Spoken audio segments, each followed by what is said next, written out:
Hello, this is Real History. I'm Melissa. Today is Thursday, November the 16th, 2023. And how time flies.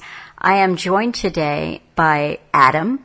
And you might recall that Adam is from New Zealand, and he has been living in Germany for the last, 5-6 years, I think.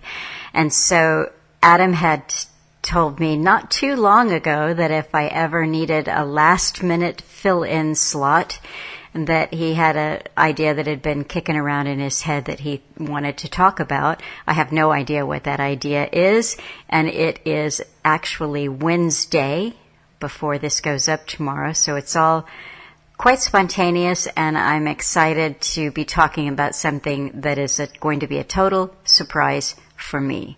So, hey, Adam. Hi, it's great to be back on and good to speak to you again, Liz. Nice to talk to you. And I just wanted to say really quickly that we messaged back and forth.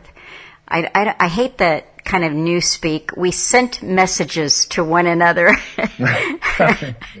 And I asked you how you were recovering from your spinal surgery, and you said that it was going really well, and I'm glad to hear that. Yeah, it is. It took some time, and it's still ongoing, the full regaining of strength and everything like that. But yeah, I've come a long way since where I was when we started doing these little talks, which was like, I think that the first time we spoke and did a Skype call was just before I went into hospital. So right. That must have been about 6 or 7 months ago now. That was in April, early April. So, that's right. Yeah. So, well, I'm glad to hear that, and you're back at work, and you've got your furniture refinishing projects, which are pretty cool. Yeah, it's all going. It's all going pretty well, I have to say. There's hurdles, of course. I won't get into all that now, but on the whole, it's going pretty well, and we are now planning for a holiday in New Zealand over Christmas. And this will be the first time I've been home in 5 years, and I haven't seen. Well, my dad's been over here twice. My sister's been here once, but apart from that, I haven't seen my family for 5 years. Not since before all the COVID stuff. Yeah, so it's kind of a big deal. Yeah, and so, most of your family has not met your girlfriend. Nope, nobody. Well, not nobody. My father and my sister have, because they've come over here to stay with us. But the majority, yeah. Nope, they haven't met her. So that's great. Yeah. So that's that. We are leaving in about 5 weeks. We will be staying in New Zealand. We'll be arriving just before Christmas, staying for about a month. Oh, that's wonderful, so Adam. I will have Christmas with my family, and then I will also have my 40th birthday with my family, which also happens to be my daughter's 6th birthday, and she will also be there. Yeah, so it's a pretty big deal. Got a lot going. Oh, that's a lot going on to plan for all this. That's great, though. That's neat. Yeah, and it's stressful though. It's a lot of planning and logistics to work out. So, yeah, dealing with one girlfriend and an ex-girlfriend and a small child, and trying to make all that work. It's not easy. So yeah, I'm excited about it. Oh, that's good. Well, I hope it's a great trip, and I'll look forward to hearing about it when you return. But, yeah, for sure, absolutely. So you said that this idea that's kicking around in your head, I'm ready to hear about it. Yeah. Basically, in a nutshell, there's a term. If anybody's been watching like the so-called alternative media scene on YouTube and a few other places, and when I say that, what I mean is the authorized version. So the people like Jordan Peterson, Stephen Crowder, you've got Ben Shapiro, you've got Brett Weinstein, for his brother Eric Weinstein, all these people, they call themselves the intellectual dark web or whatever. These are, well, we can get into what they are and they aren't, and I guess that's the whole topic of the discussion, but there's a very interesting word which has been used more and more frequently over the past few years, basically since the start of the COVID thing, and it's the word capture. Mm-hmm. And I want to talk about what that means, and maybe we can get to the bottom of it, because this is a very important distinction that is not it's a distinction that's not being made, that should be made, and it's a term which is kind of loaded and weaponized, and it makes me think about Alan a lot, because when Alan came on the scene in like 2006 onwards, the big point that he made was that this was a big global system. It was a global agenda, and it did not start yesterday. It did not just start with 9/11 and the Patriot Act and all that stuff. That's where everybody was at prior to Alan coming on the scene. It was all, what did he call it again? Navel-gazing? That the Patriots were navel-gazing? That's right. Something like that. That's exactly, yeah. And so what we're seeing now is, and this relates to a whole bunch of other things which we can get into, but perhaps we can get to the bottom of that, because what does that word mean? Because it's quite a powerful word, and it's the word that we are being told to use and to define what's happening. And the word is totally inaccurate. So I wanted to talk about that, and I sort of wanted to talk about, this kind of whole... Well, let's start with the word. The word is capture. Yeah. And you think that is inadequate to describe these voices that are in the so-called alternative? Well, what they're saying is that and there's a few sort of key people in this, but it's really taken off. It's become a meme. It's become sort of a meme that's sort of spread, and it is the most popular word that seems to be used to define what has happened with the COVID thing over the past 3 years. Like, we had all of these institutions that were based on our cherished Western democratic principles or whatever, right? And what's happened with COVID, the reason that everything got so completely out of control and tyrannical, and, we took the censorship, the shutdown of, you know what I'm saying, all of the totalitarianism that came in through. And this, of course, ties into all the politically correct woke stuff as well. The people that have been, the people that have basically been put out there for us to follow are telling us basically that this has just happened overnight. Okay. All right. I do follow what you're saying, and I have to say it took me a couple of minutes to twig and get with it, because I don't have time to pay much attention to the alternative voices. So when you started on this thread, I thought that you were talking about the actual, so-called alternative voices as having been captured. But what you're saying, but I'm with you now. What you're saying is that these voices refer to COVID and all of the institutions around it, like the organization, this, or whoever your body is, as having been captured. Exactly. Right. Okay. I don't pay a huge amount of attention to them either, and I really do stay away from most of the stuff most of the time, but I check in on it. I do, and I try to, my, own personal life has, it's taken over, so to speak, for a while, and I have had a hard time juggling even just the occasional peek in to hear or see what's going on. But I like this. Okay, so capture, yes, that's a very weak word. I just quickly looked it up. To take captive as by force or craft, seize, to gain possession or control of as in a game or contest, to attract and hold.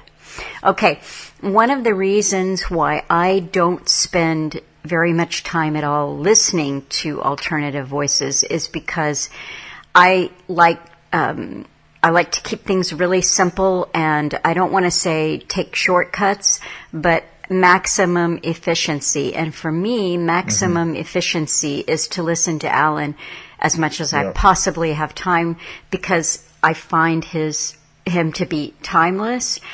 And an example is the audio that I put up on the weekend was from 2012. In it, he was talking about Israel, Hamas, Iran, and depopulation. And I thought, literally, except for a few little topical news stories that he read from, this could have been recorded today. Yeah.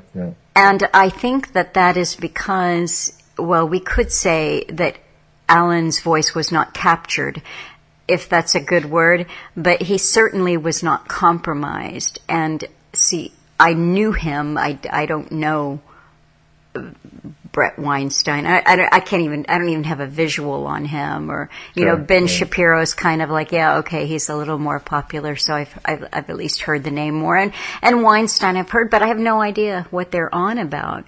But what I do know is that these voices that have many hundreds of thousands of followers or millions or whatever, they have teams of producers behind them.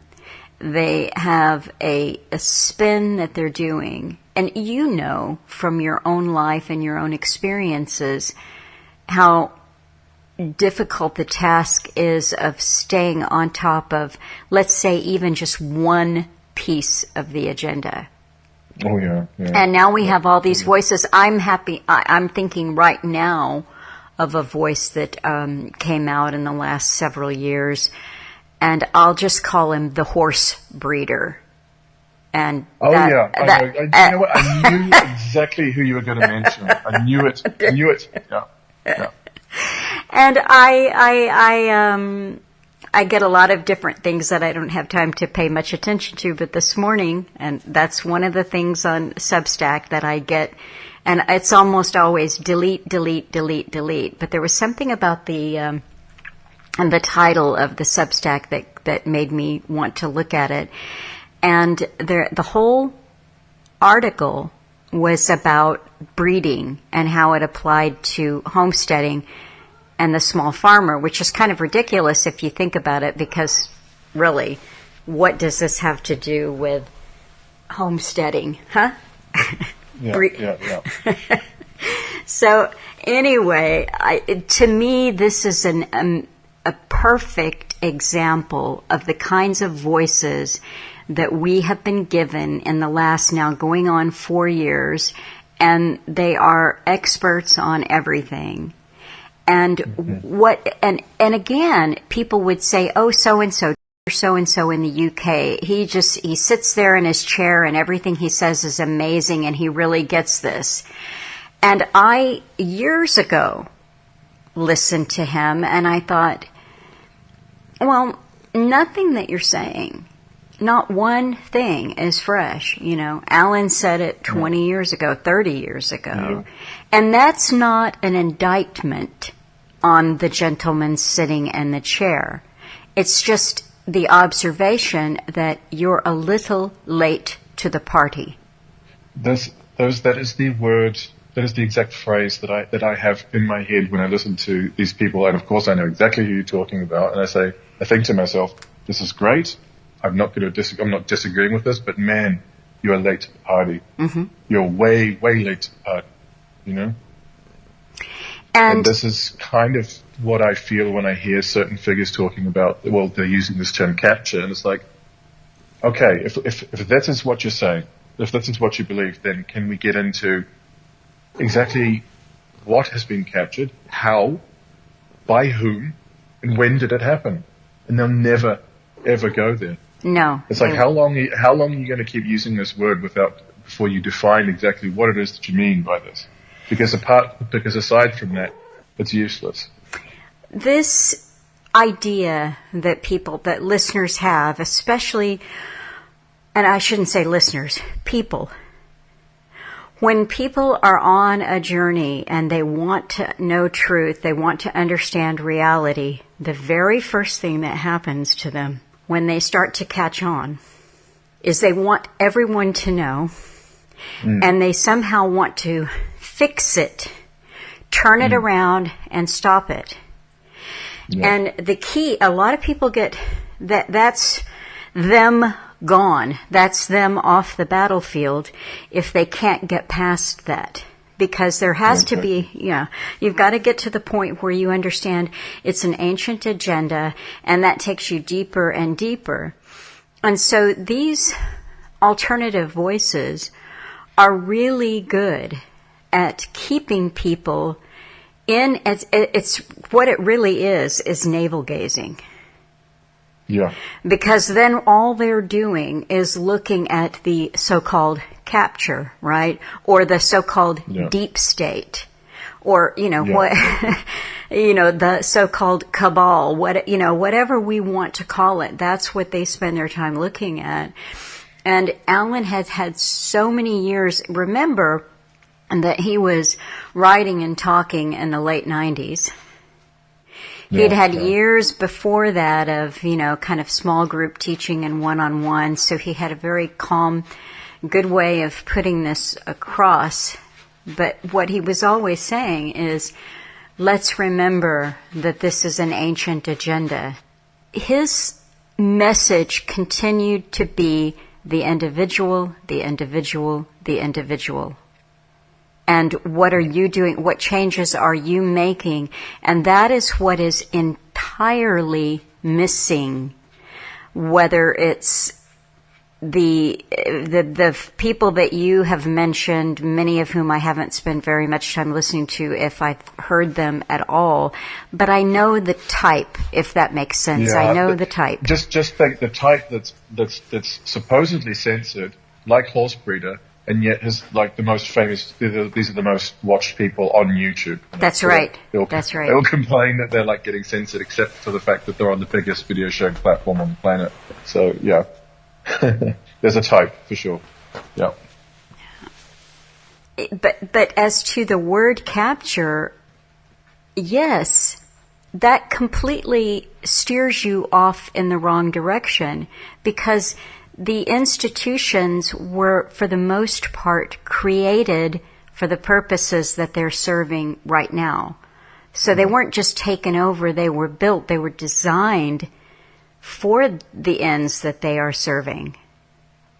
And this is something this is a point that Alan made over and over again, and so that's just why I wanted to talk about it with you today. It's like Alan would say, well, people want to stop the clock, or just go back to the good old days, or whatever, nobody can really define, everyone's got their own version of what that is. And so it's sort of ill-defined, and yet this is literally what people are saying, really, when they use the word capture. What they're saying is, everything was fine up until a certain point. I can't define what that point was. I can't define how it was good then and it was and why it's not good now. Yeah, it's completely inadequate, and it's like you say, this is you. If you believe this, and if you're out of the game, you're out of the fight, you've been disabled, you've been neutralized, And it's like, well, yeah. So. And it's what's so crafty about that is that this is by design.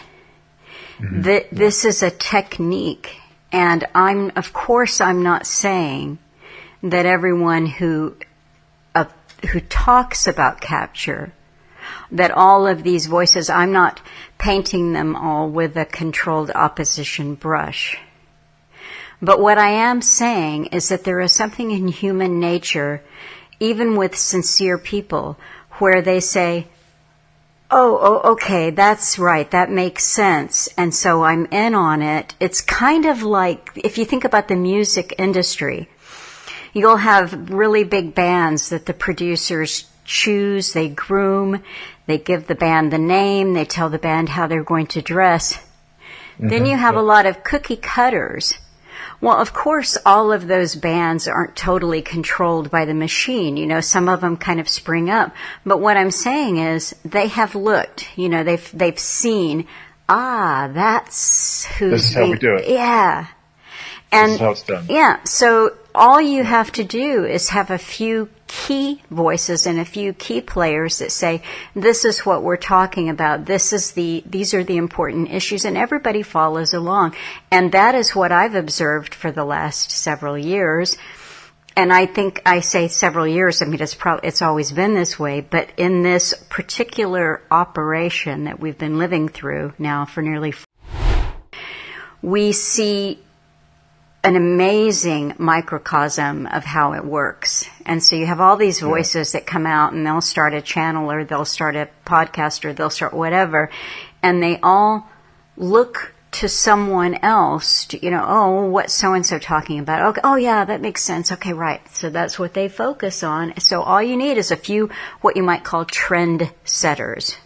The trendsetters, exactly. And this, we can see this even if we look back at the famously declassified CIA programs like Mockingbird, where it was literally just a case of what do we have to do to get everybody on board? How many papers or media outlets do we have to control to set the tone for the whole country? That's right. Or the whole world even, Yeah.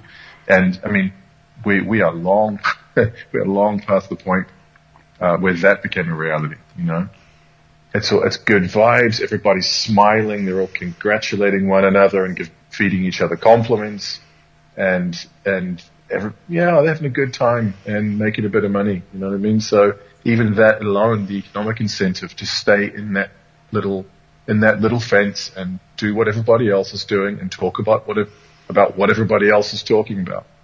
There's going to be incentive enough. Absolutely. And, in the spring of 2022, a listener sent me a couple of tickets to go to an event that was in Dallas, which is, a little over an hour away. And Weston was here helping with the website at the time, and he and I went up, and it was a day-long event.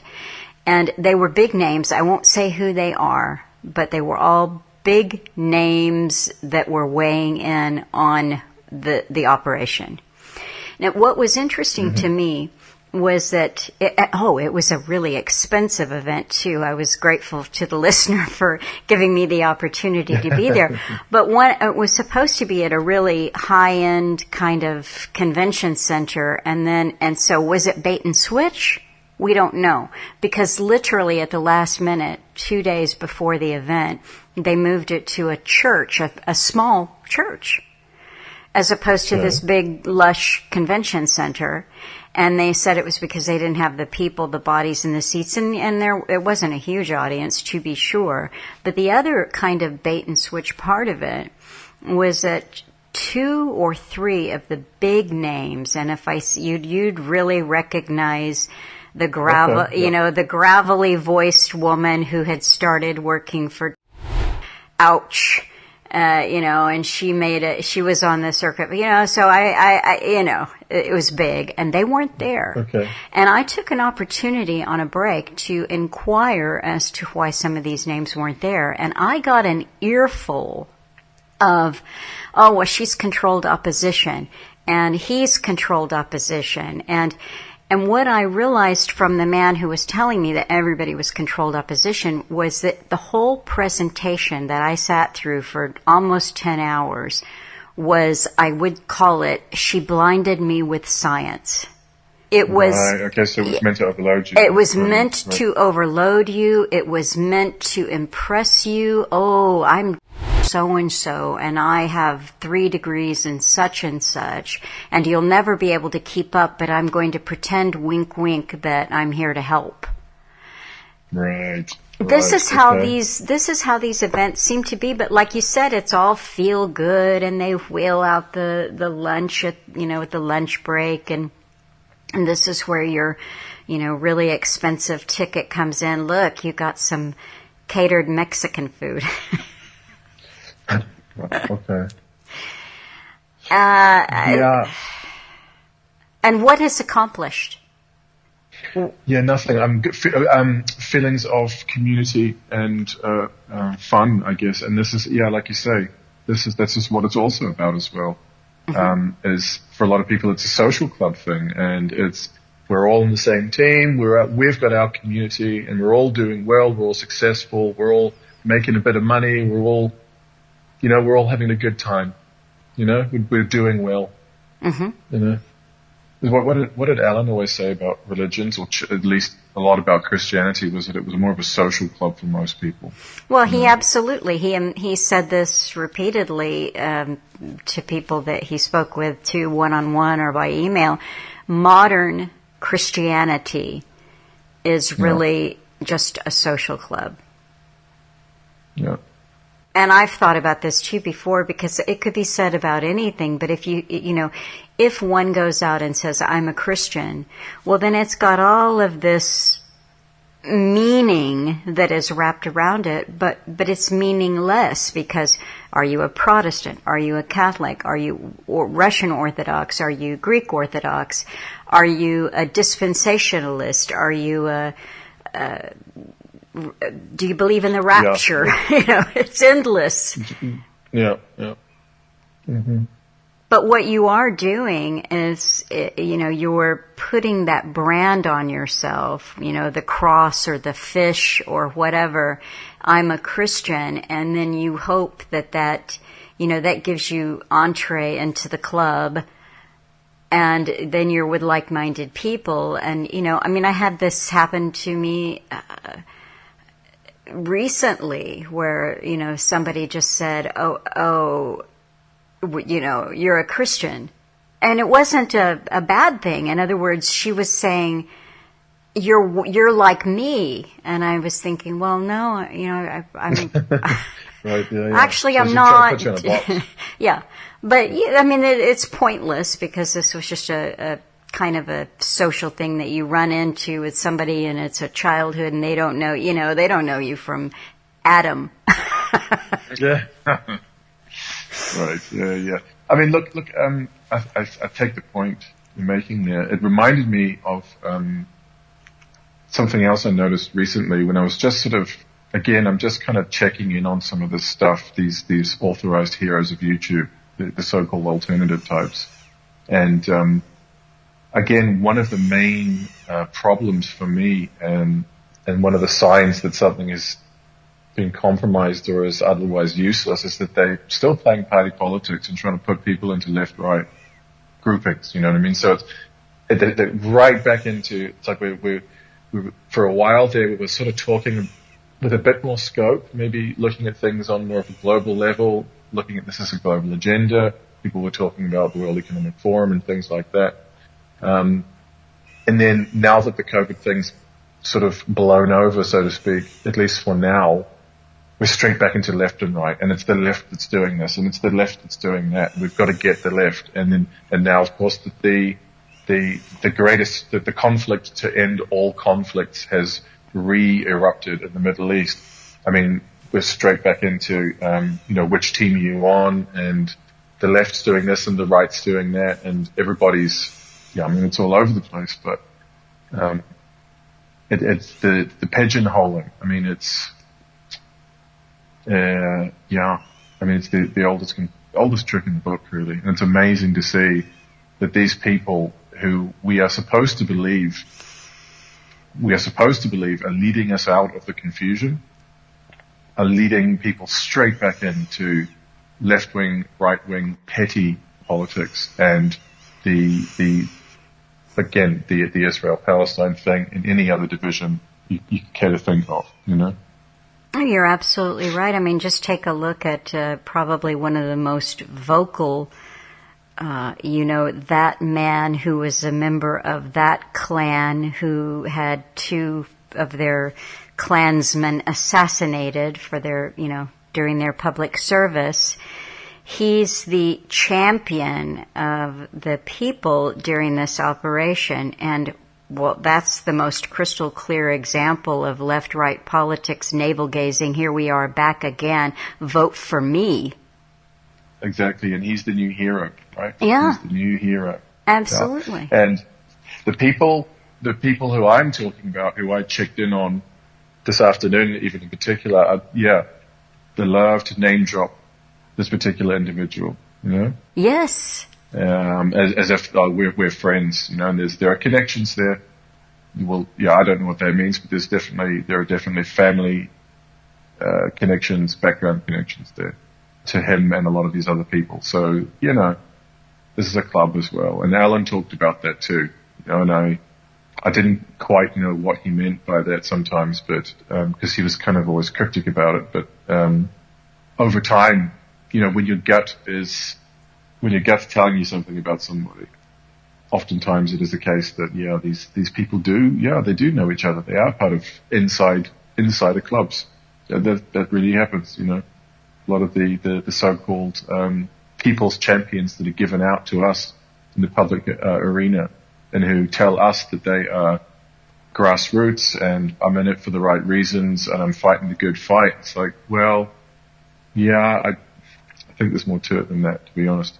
And I don't know what that means in each particular case, but, I think there's more to it. I mean, just from the point of view of politics, there's nobody who's going to have a better understanding of the fact that this is a front for something larger than a second-generation politician. You see what I mean? Mm-hmm. Yeah. Anybody who's been in that system, anybody who, if it would be possible to get a politician to be honest, then if they spent a significant amount of time there, then they would have to honestly tell you it doesn't work, not because it's been captured, but because it's designed not to work. It's the Punch and Judy. It's keeping people, fighting and screaming while the agenda carries forward. Yeah, and it is. I mean, again, we go back to the conflict that's happening in the Middle East again, and I mean, it's like, it's just amazing to watch how the people that have been put there for us to follow. I mean, Jordan Peterson, another good example, has put this conference on in London, just last weekend or a couple of weeks ago, whenever it was. And so this is this sort of, I mean, what is it? I don't know how to describe it, but it's it's basically conservative politics, It's conservative Western values, Christianity and capitalism, I would say, to sum it up, And it's like this thing happens right around the time as this thing in the Middle East happened, and it just so happens that all these people at this conference are very, very firm and staunch in their views about the situation in Israel and Gaza. Yeah, and I won't say any more than that on that particular topic, but the timing I find interesting. And I mean, this conference that they had was called the Alliance of Responsible Citizens. So ARC, A-R-C, ARC. I mean, you can't make this stuff up, right?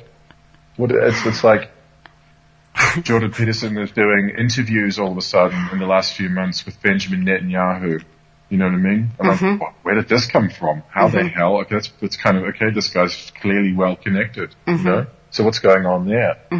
And now this thing happens in the Middle East, and the biggest cheerleading group for, we'll call it for the state of Israel, is like that side of this, the conservative types, I guess you'd call them, what would you call them? I don't know. It's what they call the new right, I guess.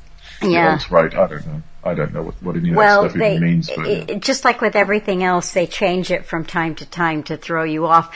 You just, when you were talking there about ARC, it reminded me of last week I was updating the website and I noticed a block of text in the corner, and I'm going to leave it there. But what happened when I looked at it, I thought, I really should remove this because Alan has passed away and I should just take this text off the website.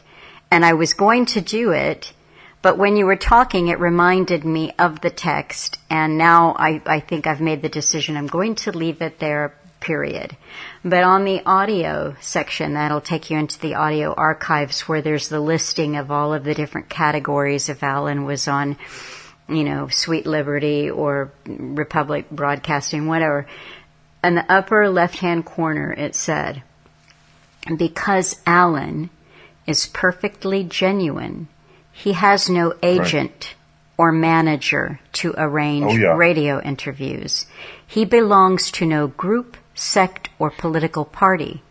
If you would like to hear him more often, you'll have to request the major talk show host to have him back.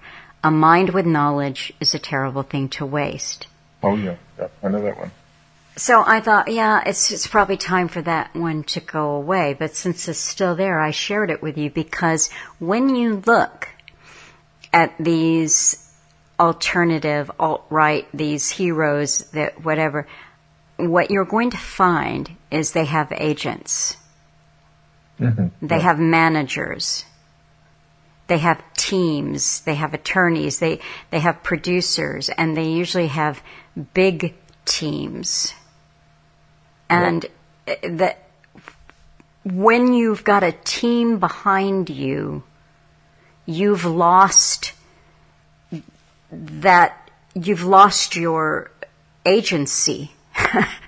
you know what I'm saying? Free will. You've lost your free will. You've given your agency to an agency.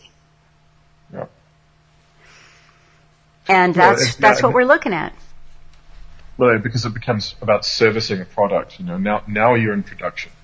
Now you've got people's wages to pay, and you've got stakeholders, financial stakeholders in what you're doing, and you're in business basically. Mm-hmm. As soon as you've got a team, you're in business, and you've got to play by those rules, and the bottom line becomes the bottom line, and that's why Alan was special.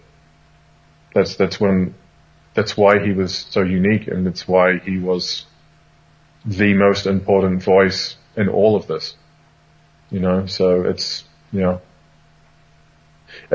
again, I mean, I come back around again to this idea of capture and how this was something that Alan tried so hard to talk about. He perhaps didn't use that word because it wasn't being said when Alan was still alive. It's really the concept of things being captured is very recent. It's only really the past couple of years that this concept, this linguistic thing has come into the mainstream. But what it's the basic fundamental idea that's being pushed, the message that you're getting is that we have all of these systems that, in these institutions, these Western, what do you want to call them, Western democratic or religious institutions that we ourselves created, and they are a triumph of Western civilization and Western intellect, and they just got taken over. They've just been taken over, like in the last couple of years, by I don't know who, mm-hmm. by somebody, by the World Economic Forum, by Klaus Schwab, or whoever else has been circulated on the internet, and so it sort of suggests that if we could just get rid of these people, you know what I mean, then we'll get our institutions back. We need to, it's like something's taken these things over. We've got some bad apples in there. We maybe need to perhaps, find them and, I don't know, fire them, ask them to leave nicely. I'm not sure what the plan is, but, and we can then get back to some unspecified ideal. Not everybody is saying it like that. I mean, there are some people I've heard talking about the fact that all of the institutions are irretrievably corrupt, which on a fundamental level we both agree with, and Alan would always say the same, But of course, unless you define what that means and how it got to where it is now, it's pretty useless, And what that does as well is it paves the way, because for the new system, because we know that part of the last few years, and especially everything that's happening now, is about destroying public faith in the current institutions. So on one hand, there are a lot of these voices out there who are trying to put across a message of conserving something, so we can conserve these institutions, that they're not broken necessarily, that they can be good if we do X, Y, and Z, although they haven't gotten so far as to define what that means yet. But at the same time, there's also people saying that, that they've become irretrievably corrupt. But if you don't explain what that means, how it got there, and what an alternative might be, then it's kind of a moot point. It's kind of pointless, because all you're doing then is well, you kind of, it would seem to me, and maybe you disagree with this, but it would seem to me that you're paving the way for whatever has been planned as the replacement. Because we know it has been. We know that, as I said, a lot of this is to do with getting people to give up on the institutions so that we'll accept whatever comes next. That is true. And again, unfortunately or fortunately, it has to come back to the individual and individual responsibility, because there can't be in an artificial system. And that is what Alan would talk about. I think I was listening to him do an old episode with Jackie, and he said once you've gone into the artificial city system, then you are on a road to just, basically anything goes, anything can happen, because when you break away from nature and what is natural, then all manner of aberrant behavior and anything is possible. Yeah. And Alan would always talk about that. Like, there are certain roads on which, if you embark down them, you're now on a road with no turns.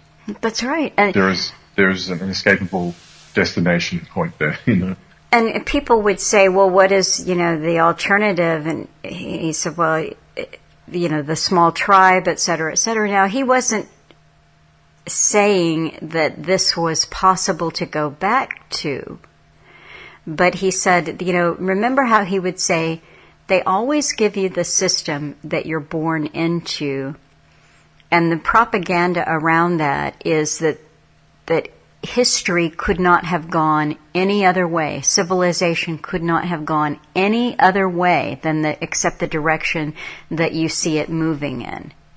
And that's Lenin, I think, yeah. Well, was that Lenin that said that? I think so. The memory, Alan repeated Lenin. I think you may have actually corrected me on it before. In my world, everything that was wise and wonderful came out of Alan's mouth. Yeah, no, me too.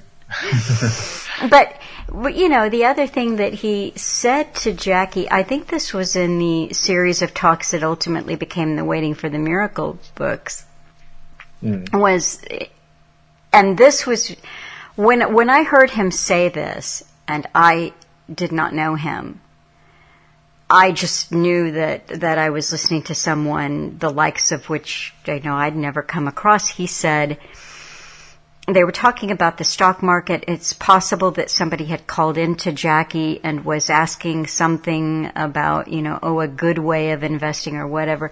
And Alan said, well, anything that you find in that system, the profit is coming off of the blood or the sweat or the tears or the suffering of somebody.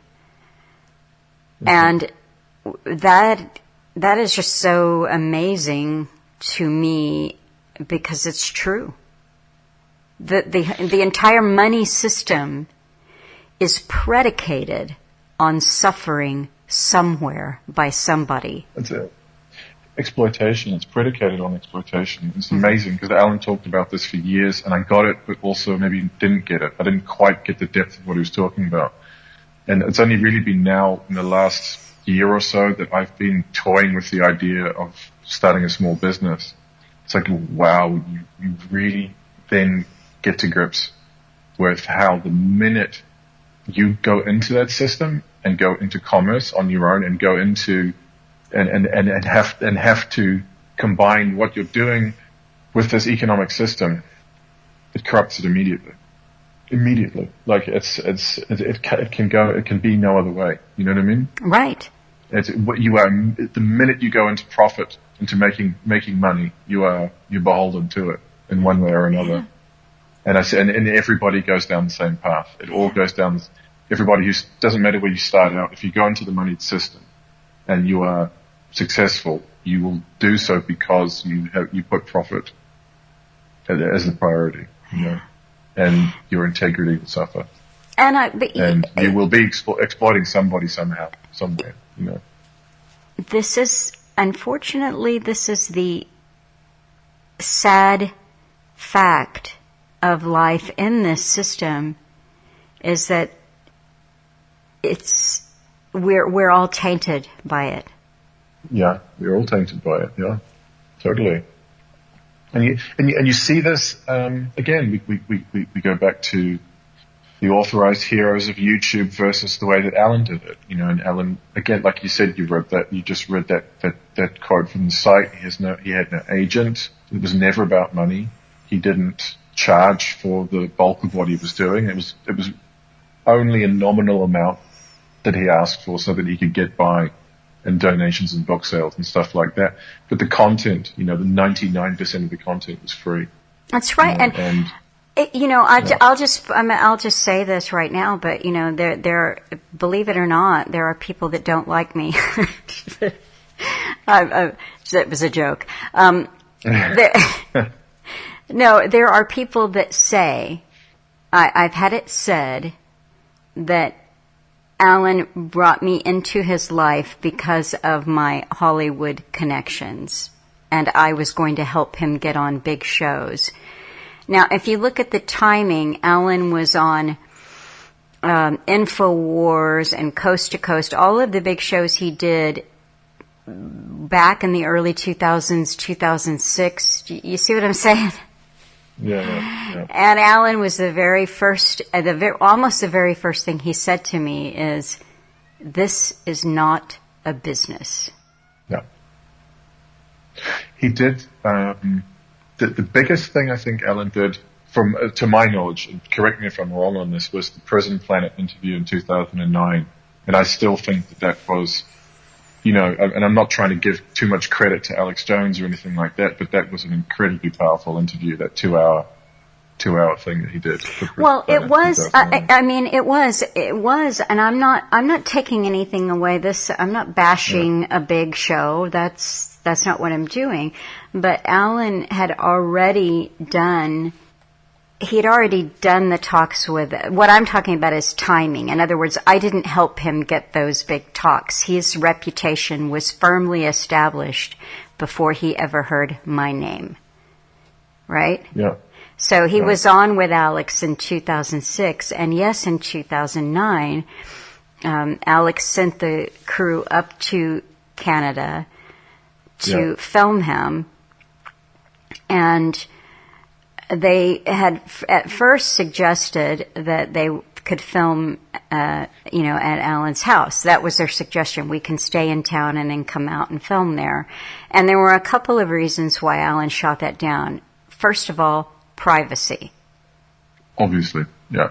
And that was a key. That was the number one thing. But then, the excuse that he gave is, I live in a shack, and that was true.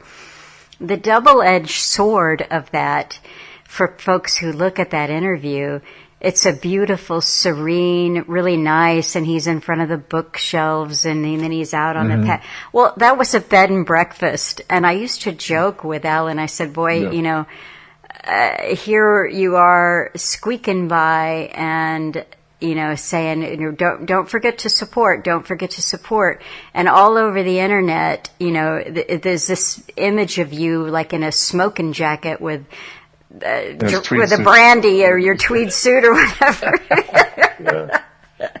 That's the old music. That's the old jazz musician's uniform, right? With the hat, the Stetson hat, and the tweed jacket and everything. I thought it was great. But no, that was they actually shot hours and hours and hours of footage. That there was at least a day and a half going on 2-day film shoot that got boiled down to the 2-hour interview that you find online, and a couple of places it's been broken up. But that is like essential Alan Watt viewing.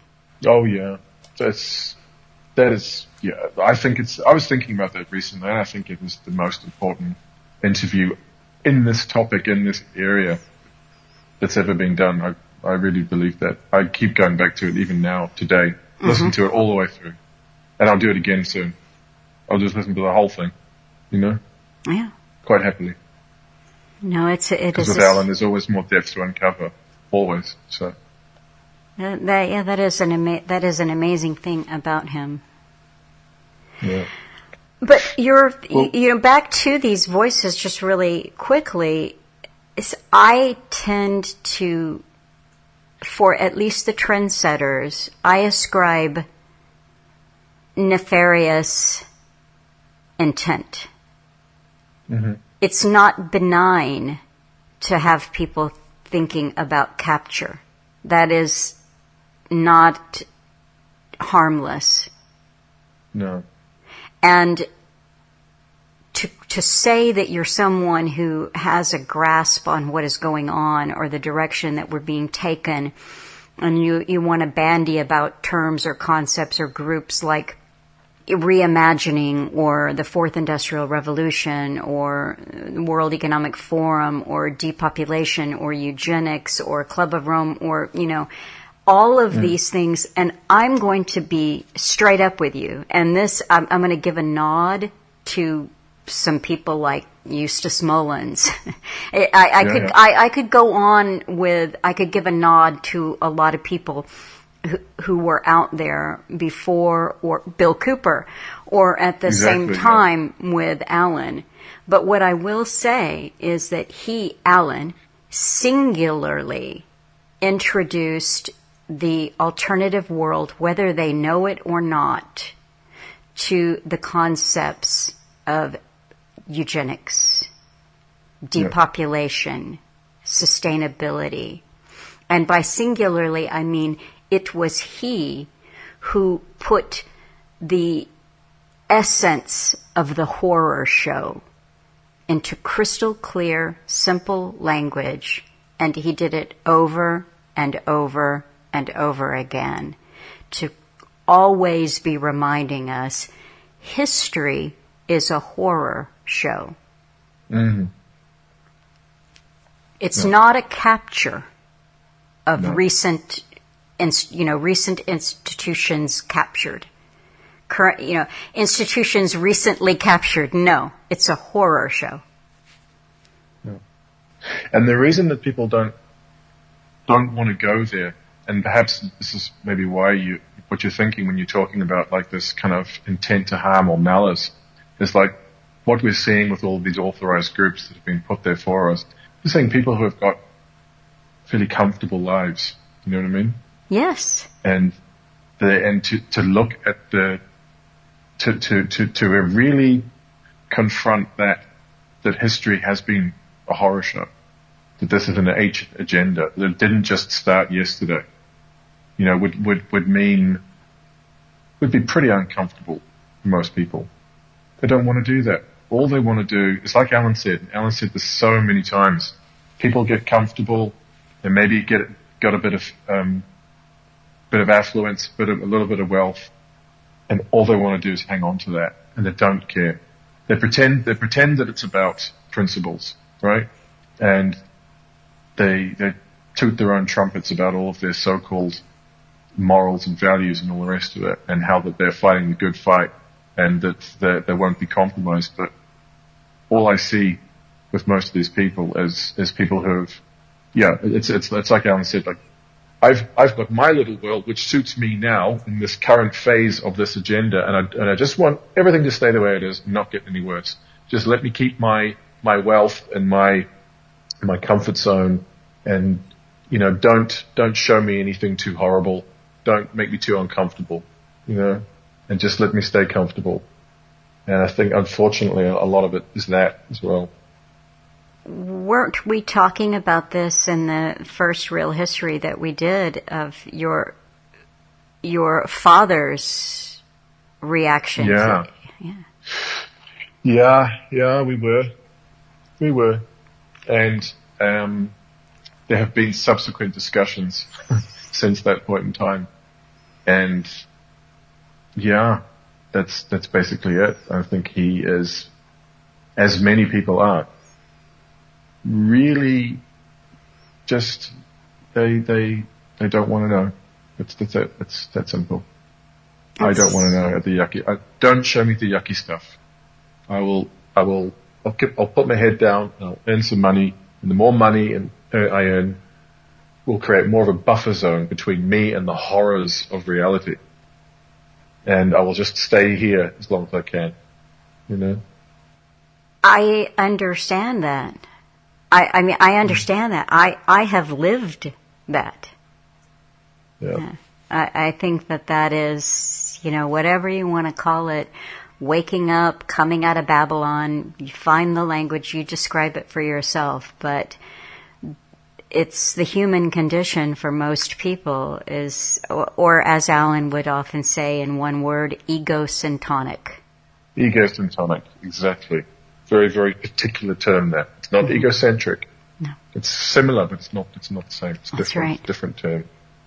It's a slightly different meaning, which is a little bit more nuanced. And Alan was very particular about that word. Yes, he was. But this is exactly it. This is exactly it. And I remember I've had conversations with my father, with other people as well, and I'm trying to show them look how much our minds have been shaped and molded by this idea of money. Look how we are unable to even conceptualize how we might live without it, or what life could be with an alternative view or a different way or something other than this. The idea of money is such a deep spell that's been cast on the human race. It's incredible. It's so profound. It's so profound. It really is. And you try and talk to people about it, and they don't want to know. Money. Nobody's going to talk about money. Nobody wants to talk about that. Nobody. No, because what you're describing there, Adam, is that you've gotten to the very heart, or heart is a bad word. You've gotten to the engine of the system. Yeah. And and as Alan also often pointed out, without it, or the idea that it might be taken away, or you might not have enough, what is that? It's the ultimate fear. The ultimate fear. The fear of immediate annihilation, as Alan called it. And this would come about if a person, if you run out of money. Don't have enough, can't control your circumstances enough. Well, we have come up on an hour, believe it or not. And it flew by, but I'm so glad that we had this conversation. I think that you have raised some really thought-provoking points here. Good. It wasn't, the concept is not perhaps as fleshed out as I thought it might be, and I think today has been a difficult one. I'm pretty tired, and I'm pretty thinly spread at the moment, so my mind is a little cloudy. Well, let me just say this about that. I like to cook, and years ago, I follow different cooking shows or read cookbooks or whatever, and I saw Julia Child, who, by the way, besides being a famous cook, got her start in the OSS.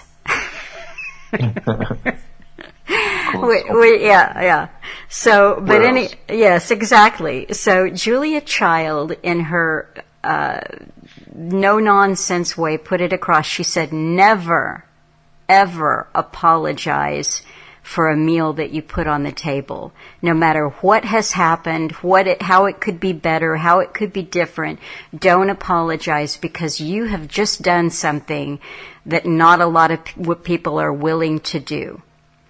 And so I will say to you, do not apologize for being tired or not having the thoughts as organized as you'd like them, because, Adam, how many people are willing to sit down in front of the mic and put their words out there knowing that other people are going to hear them? Yeah, true. It's true. And I said that to myself before I started. I was like, oh man, I'm not in the right frame of mind to do this today. I thought, who cares? Just go and do it anyway. It's better to do it than to not do it, and I don't want to leave you hanging with nothing to put up on Friday. Well, it's actually Thursday, so it's your Friday though by the time it gets up and you look at it, I'm sure. Well, listen, I will sign off on this talk. I hope that everyone has enjoyed it. I got a lot out of it, and I'm going to actually go back. I will post that interview that Alan did with the InfoWars crew, which is really less of an interview than it is just Alan talking. Yeah, well, yeah. That's no it. Questions There's no questions. Yeah, exactly. It's just Alan talking. And the amazing thing about Alan is he could literally talk. If if he had enough coffee, he could talk for 20 hours. Wow. Yeah. Wow. All right. So thank you, everyone, for listening to this episode with Adam. And I will wish you well. Have a good week. And I will be back soon.